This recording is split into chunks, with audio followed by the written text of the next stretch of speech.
ಬೇರೆ ಹುಡುಗಿಯ ಆಸೆಗೆ ಹೋಗಿರಬಹುದೇ ಯೋಚಿಸಿ ಬಳಲಿ ಬೆಂಡಾದಳು. ಸಂಜೆ ಪುನಃ ರಮೇಶ ಹಾಜರಾದ. ಎಲ್ಲಿ ರಾಣಿ ಮಹಾರಾಣಿ ಟ್ಯೂಷನ್ಗೆ ಹೋಗಿದ್ದಾರಾ? ಬನ್ನಿ ಬನ್ನಿ, ಏನು ಇದೆಲ್ಲ? ಓ ದೇವರೇ, ನಿಮಗೆ ಸ್ವಲ್ಪ ಸ್ವಲ್ಪ ತಂದು ರೂಢಿನೇ ಇಲ್ಲವಾ? ಅತ್ತಿಗೆ ಮಾತಾಡುತ್ತಿದ್ದಳು. ಮಕ್ಕಳಿಗೆ ಇಷ್ಟ ಅಂತ ತಂದೆ. ಕಾಲ ಜಾಮೂನು ನೋಡ್ತಲೇ ವಸಂತನ ಜ್ಞಾಪಕ ಬಂತು. ತಂದೆ, ಅಯ್ಯೋ ನಮ್ಮ ವಸಂತ ಬಿಡಿ, ಹೋದ ಸಲ ನೀವು ತಂದಿದ್ದು ರುಚಿಗೆ ಸಹ ನಮಗೆ ಒಂದು ಉಳಿಸಲಿಲ್ಲ.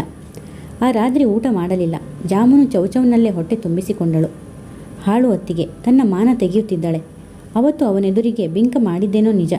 ಆಮೇಲೆ ರಾತ್ರಿ ಹಾಳು ಅತ್ತಿಗೆ ತಾನು 10:30 ನಂತರ ಕಾಗದ ಹರಿದು ಬರೆದು ಮುಗಿಸಿ ಊಟ ಮಾಡಲು ಬಂದಳು. ಸಾರು ಹುಳಿ ಹಳಸಿದೆ, ಮೊಸರನ್ನ ತಿನ್ನು ಎಂದಳು. ಹೊಟ್ಟೆ ಹಸಿಯುತ್ತಿತ್ತು. ಆ ಮಜ್ಜಿಗೆಯನ್ನ ಸೇರಲಿಲ್ಲ. ರಮೇಶ ಏನು ಸತ್ಯ ಹರಿಶ್ಚಂದ್ರನ? ಅವನೇ ಸುಳ್ಳು ಹೇಳಿದನೋ? ನಿನ್ನ ಗಂಡನೇ ಸುಳ್ಳುಗಾರನೋ? ಈಗಿನಿಂದ ಏಕೆ ತಲೆ ಕೆಡಿಸ್ಕೋತಿ? ನಾನು ಮಾಡೋದು ಬರೀ ಚಪಾತಿ ಉಪ್ಪಿಟ್ಟು, ಒಳ್ಳೆ ತಿಂಡಿ ಇದೆ, ತಿನ್ನು ಎಂದಳು. ತನಗೂ ಆ ಎಲ್ಲ ಗೊಂದಲ ಮರೆಯಲು ಮನಃಶಾಂತಿ ಬೇಕಾಗಿತ್ತು. ತ್ರಿವೇಣಿ ಅವರ ಅಪಸ್ವರ ಕಾದಂಬರಿ ಹಿಡಿದು ತಿಂಡಿ ಪೊಟ್ಟಣ ಮುಂದಿಟ್ಟುಕೊಂಡು ಕುಳಿತಳು. ಕಾಲ ಜಾಮೂನ್ ಪೂರ್ತಿ ಖಾಲಿಯಾಗಿತ್ತು. ಚೌಚೌ 1-2 ಹಿಡಿ ಮಾತ್ರ ಉಳಿದಿತ್ತು. ಹುಡುಗರಿಗೆ ಮೈಸೂರು ಪಾಕ್ ಕೊಟ್ಟಿದ್ದೆ, ಜಾಮೂನ್ ನಿನಗೆ ಇಷ್ಟ ಅಂತ ಹಾಗೆ ಇಟ್ಟಿದ್ದೆ ಎಂದಿದ್ದಳು. ಈ ದಿನ ಅವನೆದುರು ಹಾಗೆ ಹೇಳುವುದೇ? ಆ ರಮೇಶ ಏಕೆ ಹುಡುಕಿಕೊಂಡು ಬರುತ್ತಾನೆ? ಒಬ್ಬ ಪರಪುರುಷ ಹಾಗೆ ಹುಡುಕಿಕೊಂಡು ಬರುವುದು ತನಗೆ ಇಷ್ಟವಿಲ್ಲ. ಗಂಡ ತನ್ನ ಸೌಂದರ್ಯಕ್ಕೆ ಅಧೀನನಾಗಿ ಶ್ರೀಕೃಷ್ಣ ಸತ್ಯಭಾಮೆಯನ್ನು ಓಲೈಸಿದಂತೆ ಓಲೈಸಿಕೊಂಡಿರಲಿ ಎಂದು ತಾನು ಬಯಸಿದ್ದೆ. ತನ್ನ ಸೌಂದರ್ಯ ಬರೀ ಪರಪುರುಷನನ್ನು ಆಕರ್ಷಿಸುವ ಕೀಳು ಮಟ್ಟದಾಗಬೇಕೆ? ಹೇಗೆ ತಿಂದು ಹಾಕುವಂತೆ ನೋಡುತ್ತಾನೆ. ತನ್ನ ನೈಟ್ ಗೌನ್ ಬಿಚ್ಚಿ ಸೀರೆ ಕುಪ್ಪುಸ ಧರಿಸಿದಳು. ಮೈತುಂಬ ಸೆರಗು ಹೊದ್ದಳು. ನಿರೀಕ್ಷಿಸಿದಂತೆ ಅತ್ತಿಗೆ, ವಸು, ನಿಮ್ಮ ರಮೇಶ್ ಬಂದಿದ್ದಾರೆ ಬಾ ಎಂದಳು. ವಸಂತ ಹೊರಗೆ ಬಂದಳು. ಮೈತುಂಬ ಸೆರಗು ಹೊದ್ದು ಬಂದ ಅವಳನ್ನು ನೋಡಿ, ಏಕೆ ಚಳಿನಾ ಎಂದು ನಕ್ಕ. ಮೈಥಿಲಿ ನಗುತ್ತಾ, ಯಜಮಾನರ ಕಾಗದ ನೋಡಿ ಅವಳಿಗೆ ಚಳಿ ಚಳಿಯಾಗಿ ಬಿಟ್ಟಿದೆ. ಇನ್ನು 3 ವರ್ಷ ಚಳಿ ಚಳಿ ತಾಳೇನು ಈ ಚಳಿಯ ಅಂತ ಹಾಡು ಹಾಡುತ್ತಾ ಕೂತಿರಬೇಕು. 3 ವರ್ಷ ಬಾಂಬೆಗೆ ಕರ್ಕೊಂಡು ಹೋಗಲಿಕ್ಕಾಗಲ್ಲವಂತೆ. ಸಂಸಾರದ ಜವಾಬ್ದಾರಿಗಳು ಇದೆಯಂತೆ ಎಂದಳು. ಮತ್ತೆ ಮದುವೆ ಏಕೆ ಮಾಡಿಕೊಂಡನಂತೆ? ನಿಮ್ಮ ಯಜಮಾನರು ಹೋಗಿ ಶರ್ಟಿನ ಕಾಲರ್ ಹಿಡಿದು ಕೇಳಬೇಕಾಗಿತ್ತು ಎಂದ. ಅಯ್ಯೋ, ನಮ್ಮ ಯಜಮಾನರು ಸರಿ ಇದ್ದಿದ್ದರೆ ಅವನು ಹೀಗೆ ಆಟ ಆಡೋನೇನಪ್ಪ. ಗಂಡಸರ ಬಲ ಇಲ್ಲದ ಮನೆ ಅವನಾಡಿದ್ದೇ ಆಟ ಆಗಿದೆ. ವರ್ಗದ ವಿಷಯ ಸುಳ್ಳು ಹೇಳಿದ. 2,000 ಸಂಬಳ ಕರ್ಕೊಂಡು ಹೋಗಲಿಕ್ಕೆ ಆಗಲ್ಲ ಅಂತ ಸುಳ್ಳು ಹೇಳಿದ. ನಾವಿಬ್ಬರು ಮೂರ್ಖ ಹೆಂಗಸರು ಎಲ್ಲ ನಂಬಿ ಕೈಲಿದ್ದ ₹1,00,000 ಕೊಡಲಿಕ್ಕೆ ಸಿದ್ಧವಾಗಿದ್ದೀವಿ. ಇಲ್ಲೇ ಬೇರೆ ಕಂಪನಿಯ ಕೆಲಸ ಹಿಡಿಯಪ್ಪ ಅಂತ ನಾನು ಬುದ್ಧಿ ಹೇಳೋಳಿದ್ದೆ. ಬಾಂಬೆನಲ್ಲಿ ಮನೆ ಮಾಡಿ ಅಂತ ಇವಳು ಪಗಡಿ ಕೊಡಲಿಕ್ಕೆ ನನ್ನ ₹1,00,000 ತರ್ತೀನಿ ಅಂತ ಗೂಗರಿದಳು. ಆದರೆ ಅವನು ಒಪ್ಪಬೇಕಲ್ಲ. ಈಗ ನೀವು ಬಂದು ಹೋದ ವಾರ ಹೇಳಿದ ಮೇಲೆ ನಿಜ ಗೊತ್ತಾಯಿತು. ಡೈರೆಕ್ಟರ್ ಹೇಳಿದರು ಅಂತ ಇವಳು ಹೇಳಿದ ಮೇಲೆ ಸುಳ್ಳು ಹೇಳಲಾರದೆ ನಿಜ ಹೇಳಿದ್ದಾನೆ. ತಂದೆ ತಾಯಿ ತಮ್ಮ ತಂಗಿನ ಉದ್ಧಾರ ಮಾಡಲಿಕ್ಕೆ ಮುಂಬೈಗೆ ಹೋಗಿದ್ದಾನಂತೆ. ಈ ಕಾಗಮ್ಮನ ಕತೆ ನಾವು ನಂಬಬೇಕಾ? ನಿಜವಾದ ವಿಷಯ ಏನು ಅಂತ ನೀವು ಹೇಳಿಬಿಡಿ, ನಾವು ಗಟ್ಟಿ ಮನಸ್ಸು ಮಾಡ್ಕೋತೀವಿ ಎಂದಳು. ತನ್ನ ಬ್ರೀಫ್ ಕೇಸ್ನಿಂದ 3 ಗ್ರೂಪ್ ಫೋಟೋ ತೆಗೆದು ನೋಡಿ, ಇದು 2 ವರ್ಷದ ಹಿಂದೆ 3 ಫಂಕ್ಷನ್ ಫೋಟೋ. ಆಗಸ್ಟ್ 15 ಚಂದ್ರು ಆಗ ಹೊಸದಾಗಿ ಕೆಲಸಕ್ಕೆ ಸೇರಿದ್ದರು. ಅವರ ಜೊತೆಗೆ ನಿಂತಿದ್ದಾರಲ್ಲ, ಆಕೆ ಮಿಸ್ ಮರ್ಸಿ ಕರೋಡಿ ಅಂತ. ಡಾಲಿ ಅಂತ ಪೆಟ್ ನೇಮ್. ಆಗ ಇಬ್ಬರು ತುಂಬ ಓಡಾಡೋರು. ಒಟ್ಟಿಗೆ ಕ್ಯಾಂಟೀನ್, ಹೋಟೆಲ್ ಅಂತ ಎಲ್ಲ ಕಡೆ ಸುತ್ತಾಡೋರು. ಇವರ ತಂದೆ ತಾಯಿ ಅಜ್ಜ ಸಂಪ್ರದಾಯಸ್ಥರು. ಮದುವೆಗೆ ಒಪ್ಪಲಿಲ್ಲ ಅಂತ ಆಫೀಸ್ನಲ್ಲಿ ಕೆಲವರು ಮಾತಾಡಿಕೊಂಡರು. ಮುಂದೆ ಆಕೆ ಬೇಸತ್ತು ಮುಂಬೈಗೆ ಹೊರಟು ಹೋದಳು. ಇವರು ಚಂದ್ರು ಪಾಪ ಆಗ ಕೆಲವು ದಿನ ಸನ್ಯಾಸಿ ಇದ್ದ ಹಾಗಿದ್ದರು. ಮುಂದೆ ಒಂದು ಹುಡುಗಿನ ವಿವಾಹ ಆಗ್ತಿದ್ದಾರೆ ಅಂತ ವರ್ಷದ ಮೇಲೆ ಲಗ್ನಪತ್ರಿಕೆ ಕೊಟ್ಟಾಗ ನಾವೆಲ್ಲ ಹಳೆ ಚಾಪ್ಟರ್ ಮುಗಿದೇ ಹೋಯಿತು ಅಂತ ಅಂದ್ಕೊಂಡಿವಿ. ಆದರೆ ಇದ್ದಕ್ಕಿದ್ದ ಹಾಗೆ ಅವರು ಬಾಂಬೆಗೆ ಹೊರಟು ಹೋದರು ಅಂತ ಕೇಳಿದಾಗ, ತಂದೆ ತಾಯಿ, ಸ್ವಂತ ಮನೆ ಎಲ್ಲ ಇಲ್ಲಿದ್ದರೂ ತಾವಾಗಿ ಕೇಳಿ ಏಕೆ ಚಂದ್ರು ಮುಂಬೈಗೆ ಹೋದರು? ಇದು ಆಫೀಸಲ್ಲಿ ಕೆಲವರ ನಾಲಿಗೆಗೆ ಆಹಾರವಾಗಿದೆ. ಡಾಲಿ ಆಗಾಗ ಪತ್ರ ಸಹ ಬರೆಯುತ್ತಿದ್ದಳಂತೆ. ನನಗಂತೂ ಯಾವ ವಿಷಯವೂ ಗೊತ್ತಿಲ್ಲ. ಒಂದೇ ಆಫೀಸ್ ಆದರೂ ನನ್ನ ಚೇಂಬರ್ ಬೇರೆ. ಅವರಿಗಿಂತ 8 ವರ್ಷ ಸೀನಿಯರ್ ನಾನು. ಆ ಫೋಟೋದಲ್ಲಿದ್ದ ತರುಣಿಯು ಅಪರಿಮಿತ ಸುಂದರಿ ಏನಲ್ಲ. ಆದರೆ ವಿದೇಶಿ ಕಂಪನಿಯಲ್ಲಿ ಕೆಲಸ ಮಾಡಲು ಅರ್ಹತೆ ಇರುವಂತೆ ಅತ್ಯಂತ ಆಧುನಿಕವಾಗಿದ್ದಳು. ಸ್ಕರ್ಟ್ ಹಾಗೆ ಟೀ ಶರ್ಟ್ ತೊಟ್ಟು ಕೂದಲನ್ನು ಭುಜದವರೆಗೆ ಇಳಿಬಿಟ್ಟು ಆ ತರುಣಿ ಚಂದ್ರುವಿನ ಭುಜದ ಸೊಂಕಿನಲ್ಲಿ ನಿಂತಿದ್ದಳು. ಸಮಾರಂಭದ ಫೋಟೋಗಳು. 3 ಫೋಟೋಗಳಲ್ಲಿಯೂ ಅವರಿಬ್ಬರು ಅಕ್ಕಪಕ್ಕ ನಿಂತಿದ್ದರು. ಒಂದು ದೃಷ್ಟಿಯಿಂದ ತಿಳಿ ಮನಸ್ಸಿನಿಂದ ನೋಡಿದರೆ ಇದು ಅತ್ಯಂತ ಸಾಮಾನ್ಯ ವಿಷಯ. ಆದರೆ ಕದಡಿದ ಮನದ ವಸಂತಳಿಗೆ ಅರೆಬರೆ ಅನಧಿಕೃತ ಸುದ್ದಿ ತಿಳಿದು ಈ ಫೋಟೋಗಳಲ್ಲಿ ಏನೋ ನಿಗೂಢ ಇದೆ ಅನಿಸಿತು. ಮೈಥಿಲಿ ದೊಡ್ಡ ಸ್ವರದಲ್ಲಿ, ಅಯ್ಯೋ ದೇವರೇ, ಇದೆಲ್ಲ ನೋಡಿ ಹೊಟ್ಟೆಗೆ ಏನು ಹಾಲು ಹುಯ್ಕೊಳ್ಳಲ್ಲಮ್ಮ. ಇಂತಹ ರೂಪ ಇದೆ ನಮ್ಮ ಹುಡುಗಿಗೆ. ಎಲ್ಲ ಕಡೆಗೆ ಕಾಡು ಬೆಳದಿಂಗಳಾಯ್ತಲ್ಲ. ಅವನು ಏನು ಮಾಡಿದರೂ ಮುಂಬೈನಲ್ಲಿ ಸಂಸಾರ ಹೂಡಲಿಕ್ಕೆ ಒಪ್ತಾ ಇಲ್ಲ ಅಂದಾಗಲೇ ನನಗೆ ಅನುಮಾನ ಆಗಿತ್ತು. ಕಡೆಗೂ ಹೀಗಿದೆಯೋ ಕತೆ. ನಮ್ಮ ವಸಂತನ ಕಿರುಬೆರಳಿನ ಯೋಗ್ಯತೆನಾದರೂ ಇದ್ದಾಳವಳು ಎಂದು ಪ್ರಲಾಪಿಸಲಾರಂಭಿಸಿದಳು. ರಮೇಶ ಚಿಂತೆಯಿಂದ ಏನೋ ಬರೀ ರೂಮರ್ಸ್ ಅಂತೆ ನೋಡಿ. ಈಕೆಗೆ ಮದುವೆ ಆಗಿದೆ ಅಂತಾರೆ. ಆ ಬಗ್ಗೆ ನನಗೆ ಸರಿಯಾಗಿ ಗೊತ್ತಿಲ್ಲ. ಇಲ್ಲಿದ್ದಾಗ ತುಂಬ ಜೊತೆಯಾಗಿ ಓಡಾಡೋರು. ಏನೋ ಲವ್ ಅಫೇರ್ ಇದೆ ಅಂತೆ ಅಂತ ಆಫೀಸಿನ ಕೆಲವು ಮಂದಿ ಆಡಿಕೊಳ್ಳುತ್ತಿದ್ದರು. ನನಗೆ ಚೇಂಬರ್ ಒಳಹೊಕ್ಕು ಕಡತಗಳ ಮುಂದೆ ಕೂತ್ರೆ ತಲೆ ತುರಿಸಿಕೊಳ್ಳಲಿಕ್ಕೆ ಪುರುಸೊತ್ತಿಲ್ಲ. ಹೀಗಾಗಿ ನಾನು ಈ ಯಾವ ವಿಷಯದ ಬಗ್ಗೆ ಆಸಕ್ತಿ ವಹಿಸಿಲ್ಲ ಎಂದ. ಏನೂ ತಿಳಿದೆ ಮದುವೆ ಮಾಡಿಕೊಟ್ಟೆವಪ್ಪ. ಈಗ ಕೆಸರಲ್ಲಿ ಕಾಲಿಟ್ಟ ಹಾಗಾಗಿದೆ. ಹೋದ ವಾರ ತಿಳಿದ ವಾರ್ತೆಗೆ ಪಾಪ ಕುಗ್ಗಿ ಹೋಗಿದ್ದಳು. ಅದು ಪತ್ರ ಬರೆದು ನಿಜಾಂಶ ಗೊತ್ತಾದ ಮೇಲೆ ಇವತ್ತು ಊಟ ತಿಂಡಿ ಸಹ ಸರಿಯಾಗಿ ಮಾಡಿಲ್ಲ. ನೀವು ನೋಡಿದರೆ ಇಷ್ಟೊಂದು ಜಾಮೂನ್ ತಂದಿದ್ದೀರಿ. ಒಂದಿಷ್ಟು ಜಾಮೂನಾದರೂ ತಿನ್ನಿ ವಸು. ಅವರು ಪ್ರೀತಿಯಿಂದ ತಂದಿದ್ದಾರೆ ಎಂದಳು. ಅತ್ತಿಗೆ, ರಾತ್ರಿ ಆಲೂಗಡ್ಡೆ ಪಲ್ಯ ತಿಳಿಸಾರು ಮಾಡಿ. ಬೆಳಗಿನ ಅಡಿಗೆ ಚೆನ್ನಾಗಿರಲಿಲ್ಲ. ನಾನು ಮದುಮನೆಗೆ ಹೋಗಿ ಬರ್ತೀನಿ. ಜಾಮೂನು ನಿಮ್ಮ ಮಕ್ಕಳಿಗೆ ತಿನ್ನಿಸಿ. ಚಂದ್ರು ಈ ಹೆಣ್ಣು ಮಗಳ ಜೊತೆ ಫೋಟೋ ತೆಗೆಸಿಕೊಂಡಿದ್ದಕ್ಕೆ ರಾಗರಾಗವಾಗಿ ನೀವು ಅಳುವ ಕಾರಣವಿಲ್ಲ. ಏಕೆ ನಮ್ಮ ಶಾಲೆಯ ಫಂಕ್ಷನಲ್ಲಿ ನಾನು ರಾಜೇಂದ್ರ ಮಾಸ್ಟರ್ ಜೊತೆ ನಿಂತಿರಲಿಲ್ಲವಾ? ಅವರಿಗೂ ನನಗೂ ಲವ್ ಅಫೇರ್ ಇದೆಯಾ? ಗಂಡ ಬೇರೆ ಹುಡುಗಿಯ ಜೊತೆಗೆ ಕಾಫಿಗೆ ಹೋದ ಅಂತ ಅಳ್ತಾ ಕೂತ್ಕೊಳ್ಳೋ ಹಳ್ಳಿ ಗುಗ್ಗು ಅಲ್ಲ ನಾನು. ಮನೆಯದು ಕೆಲವು ಜವಾಬ್ದಾರಿ ಇದೆ ಅವರಿಗೆ. ಅದಕ್ಕಾಗಿ ಮುಂಬೈಗೆ ಹೋಗಿದ್ದಾರೆ ಎಂದು ಹೇಳಿ ಸರಸರನೆ ಮದುವಿನ ಮನೆಗೆ ನಡೆದಳು. ತನ್ನನ್ನು ಬಂದವರೆದುರು ಅಡುಗೆಯವಳಂತೆ ಗುರುತಿಸಿ ಅಡುಗೆ ಮಾಡಲು ಹೇಳಿದ್ದು, ರಮೇಶನ್ನ ಕೇರು ಮಾಡದೆ ಧಿಕ್ಕರಿಸಿ ಹೋದದ್ದು ಮೈಥಿಲಿಗೆ ಮೈ ಉರಿಯಿತು. ಆದರೆ ತನ್ನ ಮುಖಭಂಗ ತೋರಿಸಿಕೊಳ್ಳದೆ, ಹೋಗಿ ಬಾಮ್ಮ, ನೀನು ಗೆಲುವಾಗಿದ್ದರೆ ಸಾಕು ಎಂದರು. ಅವಳ ಮುಖ ಹೊಡೆಯ ಮಾತಾಡಿ ಹೊರಟ 1 ನಿಮಿಷ ರಮೇಶನು ಪೆಚ್ಚಾದ. ಆದರೆ ತನ್ನ ಹಾಗೂ ಅವನ ಮುಖಭಂಗ ಇಬ್ಬರಿಗೂ ಅರಿವಾಗಿಲ್ಲ ಎಂಬಂತೆ ನಟಿಸುತ್ತಾ, ನೋಡಿ ಪಾಪ, ಅವಳಿಗೆ ಬುದ್ಧಿಯೇ ಕೆಟ್ಟು ಹೋದ ಹಾಗಾಗಿದೆ. ಕ್ಷಣ ಬಿತ್ತ ಕ್ಷಣ ಚಿತ್ತ ಅಂತಾರಲ್ಲ, ಹಾಗಾಡ್ತಾಳೆ. ಬೆಳಿಗ್ಗೆ ಎಲ್ಲ ನಿಮ್ಮನ್ನು ಹೊಗಳಿದ್ದು. ರಮೇಶ್ನಿಂದ ನನಗೆ ನಿಜವಾದ ವಿಚಾರ ಗೊತ್ತಾಯಿತು. ಇಲ್ಲದಿದ್ದರೆ ನನ್ನ ಅವರು ಹೇಗೆ ಏಮಾರಿಸಿ ಸುಳ್ಳು ಸಂಬಳ ಬರೆದು ಹೋಗಿದ್ದರು. ರಮೇಶ್ ಬಂದರೆ ಇವತ್ತು ಊಟ ಮಾಡಿ ಕಳಿಸಬೇಕತ್ತಿಗೆ ಅಂತ ಏನೇನೋ ಹೇಳಿದಳು. ಈಗ ಈ ಫೋಟೋಗಳು ನೋಡಿ. ನಿಮ್ಮ ಎದುರು ಅಭಿಮಾನ ಭಂಗವಾಗಿದೆ. ನೀವೇ ಕೊಂಚ ಸಮಾಧಾನ ಹೇಳಬೇಕು. ನೀವು ಆಗಾಗ ಬರುತ್ತಿದ್ದರೆ ನಮಗೂ ಸ್ವಲ್ಪ ಸಮಾಧಾನ ಇರುತ್ತೆ. ವಾರಕ್ಕೆ 2 ಸಲ ಆದರೂ ನೀವು ಬಂದರೆ ನಮಗೂ ಯಾರೋ ನಮ್ಮ ಬಂಧುಗಳು ನಮ್ಮೂರಾಗಿ ಇದ್ದಾರಪ್ಪ ಅಂತ ಸ್ವಲ್ಪ ಸಂತೋಷ ಆಗುತ್ತೆ. ನಮ್ಮ ಯಜಮಾನರು ಸರಿಯಿಲ್ಲ ನೋಡಿ. ಈಗ ಬೆಳಗಾವಿಗೆ ಹಾಕಿಸಿಕೊಂಡು ಹೋದರು. ಈ ಊರಲ್ಲಿ ಇದ್ದಾಗಲೂ ವಾರಕ್ಕೆ 2 ದಿನ ನಮ್ಮ ಮನೆಗೆ ಬರುತ್ತಿದ್ದರು. ಮೊದಲಿಗೆ ಇದೇ ಹಣೆ ಬರಹ. ಬೇರೆ ಬೇರೆ ಊರಿಗೆ ಹಾಕಿಸಿಕೊಂಡು ಹೋದರೆ ವರ್ಷಗಟ್ಟಲೆ ತಿರುಗಿ ನೋಡಲ್ಲ. ನಾನೊಬ್ಬಳೇ ಒಂಟಿ ಹೆಂಗಸು. ನನಗೊಬ್ಬ ತಮ್ಮ ಅಂತ ತಿಳ್ಕೋತೀನಿ. ನೀವು ಬಂದು ಹೋಗಿ ಮಾಡಬೇಕು ಎಂದಳು. ರಮೇಶ ಗೊಂದಲಕ್ಕೊಳಗಾದ. 35ರ ಒಣಕಲು ಹೆಂಗಸಾದ ಈಕೆಯನ್ನು ಕಟ್ಟಿಕೊಂಡು ನಾನೇನು ಮಾಡಲಿ? ನಾನು ಬರುತ್ತಿರುವುದು ಚಿನ್ನಾರಿ ಚೆಲುವೆ ವಸಂತಳಿಗಾಗಿ. ಆದರೆ ಈಕೆ ನನ್ನ ಮೋಹಿಸಿರುವಳೆ. ಹಾಗಿದ್ದರೆ ಈ ಜಾಗ ಖಾಲಿ ಮಾಡುವುದೊಳ್ಳೆಯದು ಎಂದುಕೊಂಡ. ಆದರೆ ಅವಳು ಅಲ್ಲೇ ಗೂಡಲ್ಲಿದ್ದ ವಸಂತಳ ಆಲ್ಬಮ್ ನೀಡಿ, ತಗೊಳ್ಳಿ, ಇದು ನಿಮ್ಮ ವಸಂತಳ ಫೋಟೋಗಳು, ನೋಡ್ತಾ ಇರಿ. ನಾನು ಸ್ವಲ್ಪ ಅಡುಗೆ ಮುಗಿಸಿ ಬರ್ತೀನಿ. ಅಷ್ಟೊತ್ತಿಗೆ ನಿಮ್ಮ ರಾಣಿ ಮಹಾರಾಣಿ ಬರ್ತಾರೆ ಎಂದು ಹೇಳಿದಳು. ರಮೇಶ ವಿವಿಧ ಭಂಗಿಯ ವಸಂತಳ ಫೋಟೋ ನೋಡುತ್ತಾ ಮೈಮರೆತ. ಮಧ್ಯ 1 ಬಾರಿ ಬಂದ ಮೈಥಿಲಿ, ತುಂಬ ಫೋಟೋ ಹುಚ್ಚು ನಿಮ್ಮ ವಸಂತಂಗೆ. ಆಗಾಗ ಸಂಬಳದಲ್ಲಿ 100 ರೂಪಾಯಿಯಾದರೂ ಫೋಟೋಗಿಡೋಳು. ಈಗಂತೂ ಗಂಡ 6 ತಿಂಗಳಿಂದ ತಿಂಗಳಿಗೆ 2,000 ಕೊಡೋದು. ಬಗೆಯಾಗಿ ತೆಗೆಸಿಕೊಂಡು ಒಂದು ಆಲ್ಬಮ್ ತುಂಬಿಸಿ ಇಟ್ಟಿದ್ದಾಳೆ ಎಂದಳು.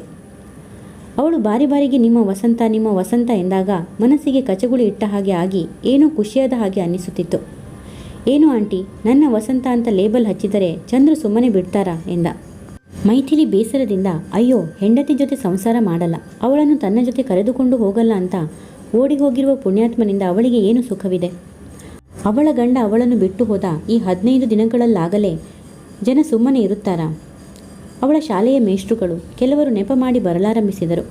ಗಂಡಸರು ದಿಕ್ಕಿಲ್ಲದ ಮನೆ ನೋಡಿ, ನಾವಿರೋದು 2 ಹೆಂಗಸರು. ಆಮೇಲೆ ನಾನು ಹೇಳಿದೆ, ಇಲ್ಲಪ್ಪ, ರಮೇಶ ನನಗೆ ದೂರದ ತಮ್ಮನ ವರಸೆ. ಈಗ ಚಂದ್ರು ಊರಿಗೆ ಹೋಗಿರುವುದರಿಂದ ವಾರಕ್ಕೆ 2 ಸಲ ಬಂದು ಅವಳನ್ನು ವಿಚಾರಿಸಿಕೊಂಡು ಹೋಗುತ್ತಾರೆ. ವಸಂತನ ವೆಲ್ ವಿಷರ್ ಅವರು. ಹಾಗೆ ಬೇರೆ ಗಂಡಸರು ಅವಳ ಜೊತೆ ಮಾತಾಡಿದರೆ ಅವರು ಇಷ್ಟಪಡಲ್ಲ ಅಂದೆ ನೋಡಿ. ಸೂರ್ಯನ ಕಂಡ ಮಂಜಿನ ಹಾಗೆ ಕರಗಿದರು.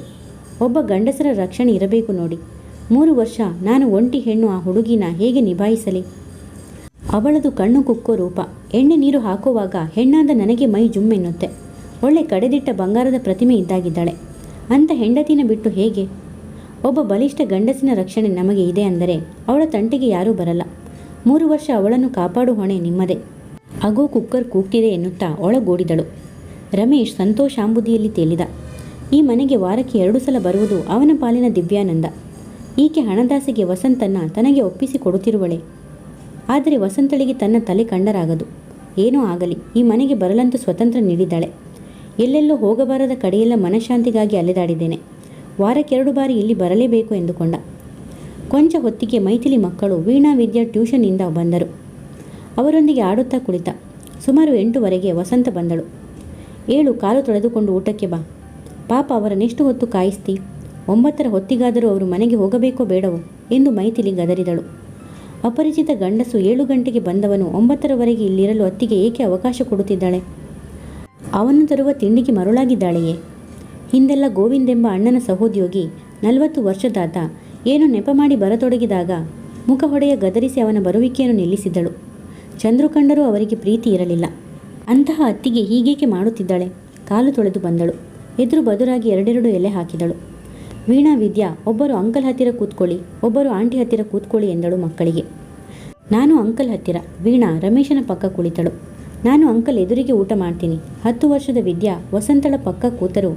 ಅವಳ ಗಮನ ಮಾತುಕತೆಯೆಲ್ಲ ರಮೇಶನ ಸಂಗಡ. ಎಷ್ಟು ಬೇಗ ಹುಡುಗಿರು ಅವನನ್ನು ಹೊಂದಿಕೊಂಡಿದ್ದಾರೆ ಎಂದುಕೊಂಡಳು. ಹಪ್ಪಳ, ಸಂಡಿಗೆ, ಆಲೂಗಡ್ಡೆ, ಪಲ್ಯ, ಸಾರು, ಚಟ್ನಿ, ಅನ್ನ, ಪಕೋಡ ಬಡಿಸಿದಳು. ನೀವು ತಂದಿದ್ದು ನಿಮಗೆ ಬಡಿಸ್ತಿದ್ದೀನಿ. ನಮ್ಮ ವಸಂತಂಗೆ ಊಟಕ್ಕೆ ಕರಿದ ತಿಂಡಿ, ಪಕೋಡ, ಬೋಂಡ ಇರಲೇಬೇಕು. ಅತ್ತಿಗೆಗೆ 2 ಬಿಗಿಯಬೇಕು. ಬಾರಿ ಬಾರಿ ಅವನೆದುರು ನನ್ನ ಇಷ್ಟಾನಿಷ್ಟಗಳ ಬಗೆಗೆ ಏಕೆ ಹೇಳುತ್ತಾರೆ ಎಂದುಕೊಂಡಳು. ಏನಮ್ಮ, ಮದುಮನೆಗೆ ಹೊರಟಿದ್ದೆಯಲ್ಲ, ಏನು ವಿಶೇಷ ಎಂದಳು. ಅಲ್ಲೇನು ವಿಶೇಷವಿರುತ್ತದೆ ಎಂದು ಬಿಗುವಾಗಿ ನುಡಿದರೂ ಮಧುವಿನ ಮನೆಯ ವಾತಾವರಣ ನೆನೆದು ಮನದಲ್ಲಿ ಕೊಂಚ ಅಶಾಂತಿ ತುಂಬಿತ್ತು. ತಾನು ಹೋದಾಗ ಮಧು ಒಬ್ಬ ಗಂಡಸಿನ ಜೊತೆ ಹರಟೆ ಹೊಡೆಯುತ್ತಿದ್ದಳು. ಓ ಬಾರೆ ವಸಂತ, ಈ ನಮ್ಮ ಶ್ರೀನಾಥ್ ಸ್ವಲ್ಪ ನಿನ್ನ ನೋಡಲಿ. ಇಡೀ ಪ್ರಪಂಚದಲ್ಲಿ ನಾನು ಸುಂದರಿ ಅಂತ ತಿಳಿದುಕೊಂಡಿದ್ದಾರೆ. ಇವಳನ್ನು ನೋಡ್ರಿ, ನನಗಿನ್ನ 8 ವರ್ಷ ಚಿಕ್ಕೋಳು. ಈಗಿನ್ನು 23. ಹೇಗಿದ್ದಾಳೆ? ನಿಮ್ಮಷ್ಟು ಬ್ಯೂಟಿಫುಲ್ ಲೇಡಿ ಇಲ್ವೇ ಇಲ್ಲ ಅಂತ ಸವಾಲು ಹಾಕಿದ್ರಲ್ಲ, ಜವಾಬ್ ಕೊಡ್ರಿ ಎಂದಳು. ಆತ ನನ್ನನ್ನು ಅನಾಸಕ್ತಿಯಿಂದ ನೋಡಿ, ನಿಮ್ಮ ರೂಪ ಗ್ಲಾಮರ್ನಲ್ಲಿ ಅರ್ಧದಷ್ಟು ಇವರಿಗಿಲ್ಲ. ನಿಜ ಹೇಳುವುದಾದರೆ ಇವರಿಗೆ ತಂಗಿ ಹಾಗೆ ಕಾಣ್ತೀರಿ ಅಂದ. ಓ ಮೈ ಗಾಡ್, ನನ್ನನ್ನು ಹೊಗಳೋ ಬರದಲ್ಲಿ ಹಾಗೆಲ್ಲ ಮಾತಾಡಿ ಬಿಡಬೇಡಿ. ವಸಂತ ನಿಮ್ಮ ಮೇಲೆ ಕೇಸ್ ಹಾಕ್ತಾಳೆ ಎಂದಳು ನಗುತ್ತಾ. ಓ ಹಾಕಲಿ ಬಿಡಿ. ನ್ಯಾಯಾಲಯದಲ್ಲಿ ನಾನು ಮಿಸೆಸ್ ಮಧು ಜಗತ್ತಿನಲ್ಲಿ ಅತ್ಯಂತ ಚೆಲುವೆ ಅಂತ ವಾದಿಸಿ ಬರ್ತೀನಿ. ನೀವು ಅನ್ಮ್ಯಾರಿಡ್ ಆಗಿ ನನ್ನ ಕಣ್ಣಿಗೆ ಬಿದ್ದಿದ್ರೆ ನಾನು ಖಂಡಿತ ಬಿಡುತ್ತಿರಲಿಲ್ಲ ಎಂದ. ಮಹಾರಾಯರೇ, ನಿಮ್ಮ ಇಂಟ್ರೆಸ್ಟ್ ನೋಡಿದರೆ ಇವರ ಹತ್ತಿರ ಡೈವೋರ್ಸ್ ತಗೊಂಡು ನಿಮ್ಮನ್ನು ವಿವಾಹ ಆಗಿಬಿಡೋಣ ಅಂತ ಅನಿಸುತ್ತೆ. ಆದರೆ ಇವರು ನನ್ನ ಬಿಡಬೇಕಲ್ಲ. ನಿಮಗಿನ್ನ ಹುಚ್ಚರು ಅವರು. ನೀವು ಜಗದೇಕ ಸುಂದರಿ ಅಂತೀರಿ, ಅವರು ತ್ರಿಲೋಕ ಸುಂದರಿ ಅಂತಲೇ ನಂಬಿದ್ದಾರೆ ಎಂದಳು. ಯಾವಾಗ ಬರ್ತಾರೆ ನಿಮ್ಮ ಹಸ್ಬೆಂಡ್ ಎಂದ ಆತ. 3 ದಿನ ಆಯಿತು ಟೂರಿಗೆ ಹೋಗಿ, ಇನ್ನು 5 ದಿನ ಆಗುತ್ತೆ. ಟಿಕೆಟ್ ಬುಕ್ ಮಾಡಿಸಿದ್ದೀನಿ. ಬ್ಲೂ ಮೂನ್ನಲ್ಲಿ ಊಟ, ನಾಳೆ ರೆಡಿ ಇರಿ ಎಂದ. ಓಕೆ ಬಾಬಾ, ಗುಡ್ ಬೈ ಎಂದಳು. ಆತ ಹೊರಟ. ಏನು ಸಮಾಚಾರ ಮರಿ? ನಿನ್ನ ಚಂದ್ರು ಯಾವಾಗ ಬಂದು ಮುಂಬೈಗೆ ಹಾರಿಸಿಕೊಂಡು ಹೋಗ್ತಾರೆ ಎಂದಳು. ಮನೆ ಸಿಗಬೇಕಲ್ಲ ಎಂದಳು. ಎಲ್ಲರ ಮುಂದೆ 3 ವರ್ಷ ಬಿಟ್ಟಿರುತ್ತಾರೆ ಎಂದು ಏಕೆ ಹೇಳಬೇಕು ಎಂದುಕೊಂಡಳು. ಮನೆ ಸಿಗುವವರೆಗೆ ಹಾಯಾಗಿ ತಾಜ್ನಲ್ಲಿ ಇದ್ಬಿಡಿ, ಏನು ಮಜಾ ಇರುತ್ತೆ. ನಾನು ನನ್ನ ಹಸ್ಬೆಂಡ್ 15 ದಿನ ತಾಜ್ನಲ್ಲಿದ್ವಿ. ದಿನಕ್ಕೆ 900 ಕೋಣೆ ಬಾಡಿಗೆ. ಇಡೀ ಮುಂಬೈ ಸುತ್ತಾಡಿದ್ದೀವಿ. ತಡಿ, ಆಲ್ಬಮ್ ತೋರಿಸ್ತೀನಿ ಎಂದು ಆಲ್ಬಮ್ ತೋರಿಸಿ ಕೊರೆಯತೊಡಗಿದಳು. ಕಾಶ್ಮೀರಕ್ಕೆ ಹೋಗಬೇಕು ಅಂತ ಮೊದಲು ನಮ್ಮ ಪ್ಲ್ಯಾನ್ ಇತ್ತು. ಆದರೆ ಕಾಶ್ಮೀರದಲ್ಲಿ ಗಲಭೆ ಬೇಡ ಅಂತ ಅವರ ತಂದೆ ತಾಯಿ ಗಲಾಟೆ ಮಾಡಿದರು. ಹೀಗಾಗಿ ಬಾಂಬೆನಲ್ಲಿ 15 ದಿನ, ಮದ್ರಾಸ್ನಲ್ಲಿ 15 ದಿನ ಹನಿಮೂನ್ ಮುಗಿಸಿದೆವು. ನೋಡು, ಮೊನ್ನೆ 6 ಸಲ್ವಾರ್ ಕಮೀಸ್ ಕೊಡಿಸಿದ್ದಾನೆ. ನಾನು ಒಂದು ಮಗು ತಾಯಿ ಕಣೋ ಅಂತ ಬೈದೆ ನನ್ನ ಹಸ್ಬೆಂಡ್ಗೆ. ನಕ್ಕು ಬಿಟ್ಟ. ನೀನು ಎವರ್ 16 ಸ್ವೀಟ್ ಅಂತಾನೆ ಎಂದು ಏನೇನೋ ಬಣ್ಣಿಸತೊಡಗಿದಳು. ಅಸೂಯೆಯಾಯಿತು ವಸಂತಳಿಗೆ. ಏನಾದರೂ ಅವಳನ್ನು ಕೆಣಕಬೇಕೆನಿಸಿತು. ಇತ್ತೀಚೆಗೆ ಕನ್ನಡದ ಖ್ಯಾತ ವಾರಪತ್ರಿಕೆಯೊಂದರಲ್ಲಿ ಒಂದು ಧಾರಾವಾಹಿ ಬರ್ತಿದೆ, ನೋಡಿದೆಯಾ? ಒಳ್ಳೆ ರೂಪವಂತನಾದ ಯುವಕ ಗಂಡು ಇರ್ತಾನೆ. ತುಂಬ ಶ್ರೀಮಂತ, ವಿದ್ಯಾವಂತ, ಒಳ್ಳೆ ಹುದ್ದೆಲೇ ಇರ್ತಾನೆ. ಮನೆ ಮೂಲೆ ಮೂಲೆಯಲ್ಲಿ ಐಶ್ವರ್ಯ ಇರುತ್ತೆ. ದಾಂಪತ್ಯ ಜೀವನದಲ್ಲಿಯೂ ಅವಳಿಗೇನೂ ಅತೃಪ್ತಿ ಇರಲ್ಲ. ಮುದ್ದಾದ 2 ಮಕ್ಕಳು, ಹೆಂಡತಿಯನ್ನು ಪ್ರಾಣ ಪದಕದ ಹಾಗೆ ಕಾಣೋ ಗಂಡ, ಒಳ್ಳೆಯ ರಸಿಕ ಸಹೃದಯಿ. ಆದರೆ ಅವಳು ಮಾತ್ರ ಸದಾ ಪರಪುರುಷನ ಬಗ್ಗೆ ಕನಸು ಕಾಣೋಳು.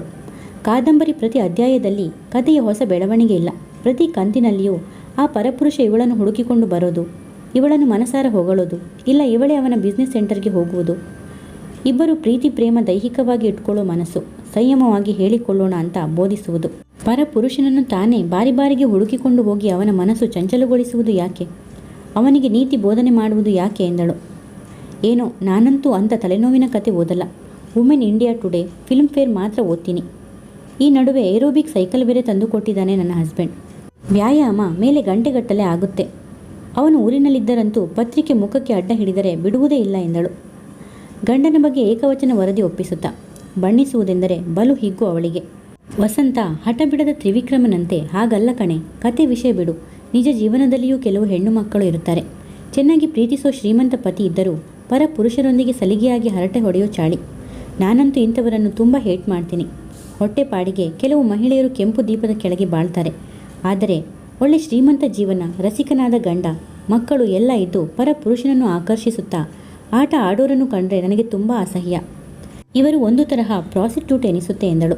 ಮಧು ನಗುತ್ತಾ, ಅಯ್ಯೋ, ಪರ ಪುರುಷರನ್ನು ಆಕರ್ಷಿಸೋದಿರಲಿ, ಕೆಲವು ಮಹಿಳೆಯರಿಗೆ ತನ್ನ ಸ್ವಂತ ಗಂಡನ ಆಕರ್ಷಿಸೋಕ್ಕೂ ಬರಲ್ಲ. ಪಾಪ, ನಮ್ಮ ಕಸಿನ್ ಒಬ್ಬರು ನನ್ನ ಹಾಗೆ ತುಂಬ ರೂಪವತಿ. ಆದರೆ ಅದೇನೋ ನೀರಸ ಗಾಜಿನ ಗೊಂಬೆ ಹಾಗಿರುತ್ತವಳನ್ನು ನೋಡಿದಾಗ ಅಂತಾನಂತೆ ಅವಳ ಗಂಡ. ಹೆಂಡ್ತಿನ ಬಿಟ್ಟು ದೆಹಲಿಗೆ ಹೋದ, 2 ವರ್ಷ ಅಮೇರಿಕಕ್ಕೂ ಹಾರಿ ಹೋದ. ದುಡ್ಡೊಂದು ಕಳಿಸ್ತಾನೆ ಅಂತಿಟ್ಕೋ. ಮೊನ್ನೆ $10,000 ಕಳಿಸಿದ್ದ. ಪಾಪ, ಒಂಟಿ ಜೀವನ. ಎಷ್ಟು ಗಂಡನಿಗೆ ಕಾಗದ ಬರೀತಾಳೆ ಕರ್ಕೊಂಡು ಹೋಗಿ ಅಂತ. ಅವನಿಗೆ ಭಯವೇ ಇಲ್ಲ. 10 ವರ್ಷ ಬಿಟ್ಟರೂ ಯಾರು ಹಾರಿಸ್ಕೊಂಡು ಹೋಗಲ್ಲ ಅಂತ ಗ್ಯಾರಂಟಿ ಇದೆ ಅಂತ ನಗ್ತಾನಂತೆ. ಮುಂದುವರಿಯುವುದು. ಹೆಚ್ಚಿನ ವಿಡಿಯೋಗಳಿಗಾಗಿ ಪ್ಲೀಸ್ ಸಬ್ಸ್ಕ್ರೈಬ್ ಮಾಡಿ, ಲೈಕ್ ಮಾಡಿ, ಶೇರ್ ಮಾಡಿ, ಕಮೆಂಟ್ಸ್ ಮಾಡಿ ಮತ್ತು ಬೆಲ್ ಐಕಾನ್ ಕ್ಲಿಕ್ ಮಾಡಿ.